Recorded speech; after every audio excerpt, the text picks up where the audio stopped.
피해자에겐 침묵, 대통령에겐 충성. 강선우 여성가족부 장관 후보자가 자진 사퇴했습니다. 그러나 이 사퇴는 진정한 반성과 사과의 결과가 아닙니다. 오히려 끝까지 보좌진 피해자에게는 한마디 사과조차 하지 않았고 기회를 주신 이재명 대통령께 죄송하다, 민주당에 부담을 드렸다는 정치적 표현만 남겼습니다. 정작 갑질의 피해자인 보좌진은 사라지고 강선우만이 주인공으로 남았습니다. 진짜 사과가 빠진 사퇴. 이 장면은 오늘날 진보 정치의 민낯을 그대로 드러냅니다. 국민의힘 보좌진협의회는 가장 가까운 거리에서 자리를 지켰던 보좌진들에 대한 사과는 끝내 없었다며 강한 유감을 표했습니다. 가장 가까운 동료를 인격적으로 대하지 못했던 사람이 과연 국민을 위한 공직자가 될 수 있었을까요? 그러나 그 누구보다 가까웠던 사람들에게 침묵한 강선우 후보자는 오히려 자신에게 기회를 준 이재명 대통령에게만 고개를 숙였습니다. 피해자보다 권력자에게 먼저 고개를 숙이는 태도야말로 진정한 가불관계의 현실을 보여주는 장면입니다. 더 심각한 것은 이후 더불어민주당과 진보 진영의 태도였습니다. 결단에 감사한다, 안타깝다, 힘내라, 우리는 저들과 다르다는 메시지들이 줄을 이었습니다. 보좌진에 대한 사과는 없었고 피해자에 대한 연대는 없었습니다. 오직 강선우라는 정치적 동지를 감싸는 말들뿐이었습니다. 심지어 일부 의원은 이 또한 전화위복의 계기로 삼아라, 우리가 있지 않느냐며 위로를 건넸습니다. 피해자는 안중에도 없고 가해자만이 위로받는 현실. 이것이 진보가 자랑하는 약자 중심 정치의 실체입니까? 국민은 이번 사태를 통해 진보의 위선을 다시 목격했습니다. 불과 얼마 전까지 문재인 정부의 조국 사태에서 우리는 내로남불이 어떻게 작동하는지를 보았습니다. 가족을 지키기 위한 당연한 선택이었다는 말로 불법을 덮었고 검찰개혁의 상징이 희생됐다는 식의 프레임으로 법치를 무너뜨렸습니다. 그리고 이번에는 강선우 후보자입니다. 보좌진에게 사적 심부름을 시키고 따돌리고 부처 예산을 보복성으로 깎았다는 의혹까지 나온 상황에서도 민주당은 젊은 정치인 보호, 식구 같은 관계라며 감쌌습니다. 피해자가 있다는 사실조차 인정하지 않았습니다. 이번에도 역시 가해자는 피해자처럼, 피해자는 투명인간처럼 만들어졌습니다.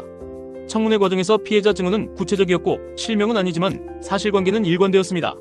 내부 고발로 밝혀진 갑질 정황은 단순히 감정의 문제가 아니라 구조적인 불공정이었습니다. 특히 정영애 전 여성가족부 장관의 실명 폭로는 충격적이었습니다. 장관 시절 국회의원 강선우로부터 지역 민원을 해결하라는 요구를 받았고 이를 이행하지 않자 예산 삭감으로 보복당했다는 증언은 정치 권력이 관료 조직을 휘두르는 방식을 그대로 보여주었습니다. 이처럼 드러난 갑질에도 민주당은 강 후보자는 희생양이라는 프레임을 끝까지 유지했습니다.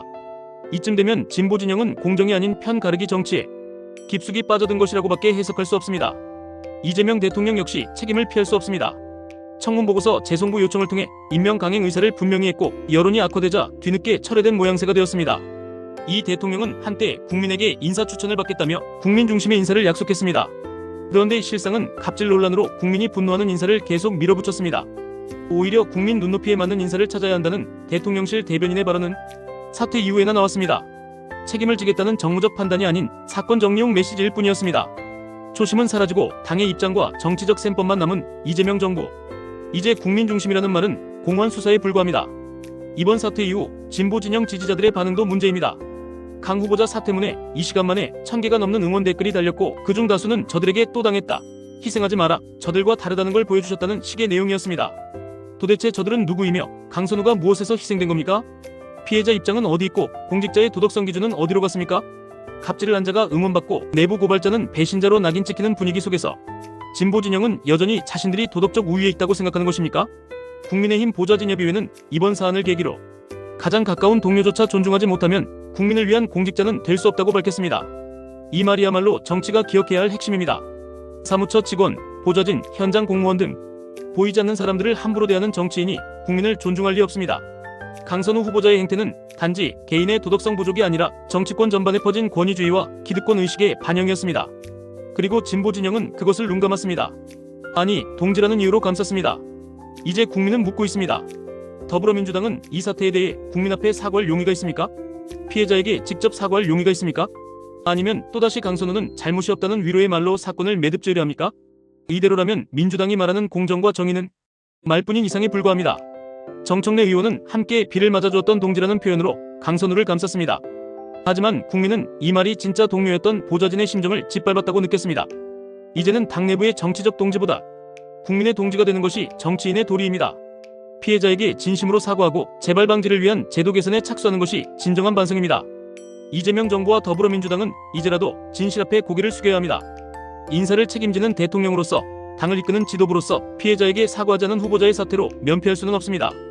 강선우 후보자는 현역 국회의원으로서 처음 낙마한 장관 후보자로 기록되었지만 더 중요한 건 그가 남긴 교훈입니다. 진보도 갑질한다. 진보도 책임지지 않는다. 진보도 피해자에게 침묵한다. 이 세 가지 진실이 만천하에 드러난 것입니다. 진정한 책임은 이제부터 시작입니다. 갑질의 시대는 끝났습니다.